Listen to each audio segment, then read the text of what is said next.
पुरंदर तालुक्यातील सासवड येथे आज राज्याचे उपमुख्यमंत्री अजित पवार यांची जाहीर सभा होणार आहे। त्याचबरोबर शेतकरी मेळावा आणि जाहीर पक्षप्रवेशाचे आयोजनही करण्यात आले आहे। याबाबतची माहिती पुरंदर हवेली विधानसभा मतदारसंघाचे अध्यक्ष वामन जगताप यांनी सासवड येथे माध्यमांना दिली आहे। अजित पवार हे पुरंदरमध्ये 4 वर्षांनंतर येणार आहेत। विधानसभा निवडणुकीनंतर अजित पवार हे तालुक्यात फिरकलेच नव्हते, त्यामुळे पुरंदरची जनता त्यांचं कसं स्वागत करते हे पाहण्यासारखं असणार आहे। त्यातच माजी मंत्री विजय शिवतारे यांनी अजित पवार यांच्यावर जोरदार टीका करत सुनेत्रा पवार यांच्या उमेदवारीला जोरदार विरोध केला। त्यामुळे अजित पवार यावर आज काय उत्तर देणार आहेत याकडेही राज्याच्या जनतेचं लक्ष लागलंय।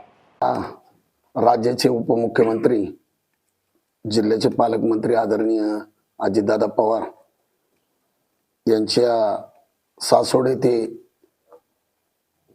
उद्या शुक्रवार 15 तारखेला या ठिकाणी 5 वाजता पालखी तळावरती जाहीर सभा, शेतकरी मेळावा आणि पक्षप्रवेशाचा कार्यक्रमाचं नियोजन केलेलं आहे। या कार्यक्रमासाठी उपस्थित सर्व पदाधिकारी, अधिकारी, पक्षाचे सगळे संघटनेचे पदाधिकारी या ठिकाणी उपस्थित राहणार आहेत।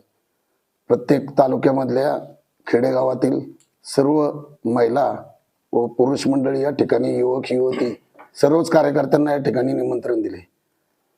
आपल्याला तर माहितीच आहे की आता लोकसभेची इलेक्शनचं वातावरण चालू आहे आणि राष्ट्रवादी काँग्रेस पक्ष या पक्षाच्या राष्ट्रीय अध्यक्ष अजितदादा पवार असल्यामुळं त्यांची पुरंदरमध्ये 4-5 वर्षांनी पहिल्यांदाच या ठिकाणी जाहीर सभा होती आणि शेतकरी मेळावा त्या निमित्ताने आम्ही ठेवलेला आहे।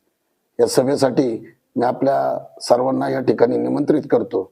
आपण जास्तीत जास्त लोकांनी या ठिकाणी सभेला उपस्थित राहावे अशी या ठिकाणी विनंती करतो।